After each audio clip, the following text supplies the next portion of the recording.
20/4/24 சனி. பாஸ்கா 3ஆம் வாரம். முதல் வாசகம். திருச்சபை வளர்ச்சியுற்று தூய ஆவியாரின் துணையால் பெருகி வந்தது. திருத்தூதர் பணிகள் நூலிலிருந்து வாசகம். அதிகாரம் 9, இறைவசனங்கள் 31 முதல் 42. யூதேயா, கலிலேயா, சமாரியா ஆகிய பகுதிகளிலெல்லாம் திருச்சபை வளர்ச்சியுற்று ஆண்டவருக்கு அஞ்சி நடந்து அமைதியில் திளைத்து தூய ஆவியாரின் துணையால் பெருகி வந்தது.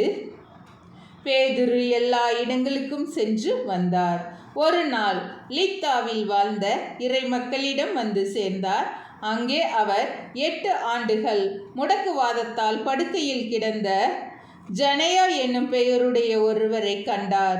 அவரிடம், ஜனேயா, இயேசு கிறிஸ்து உம் பிணியை போக்குகிறார், எழுந்து உம் படுக்கையை நீரே சரிப்படுத்தும் என்று பேதுரு கூறினார். உடனே அவர் எழுந்தார். லித்தாவிலும் சாரோனிலும் வாழ்ந்து வந்தவர்கள் அனைவரும் இதை கண்டு ஆண்டவரிடம் திரும்பினார்கள். யோப்பா நகரில் தபித்தா என்னும் பெயருடைய பெண் சீடர் ஒருவர் இருந்தார்.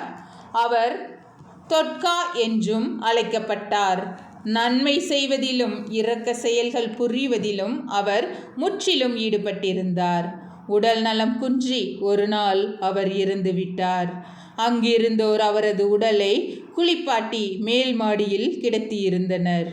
யோப்பாவிற்கு அருகில் உள்ள லித்தாவுக்கு பேதுரு வந்திருப்பதை சீடர்கள் கேள்விப்பட்டு இருவரை அவரிடம் அனுப்பி, எங்களிடம் உடனே வாருங்கள் என்று கெஞ்சி கேட்டார்கள். பேதுரு புறப்பட்டு அவர்களோடு வந்தார். வந்ததும் அவர்கள் அவரை மேல் மாடிக்கு அழைத்து சென்றார்கள்.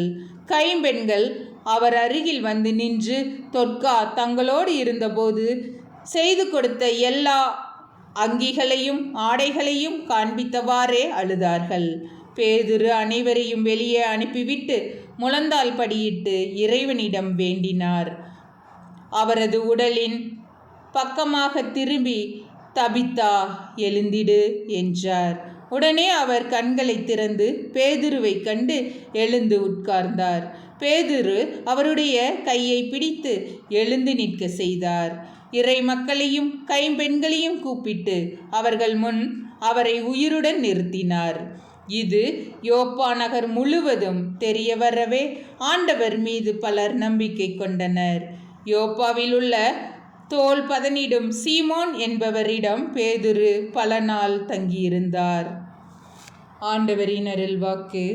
இறைவா, உமக்கு நன்றி.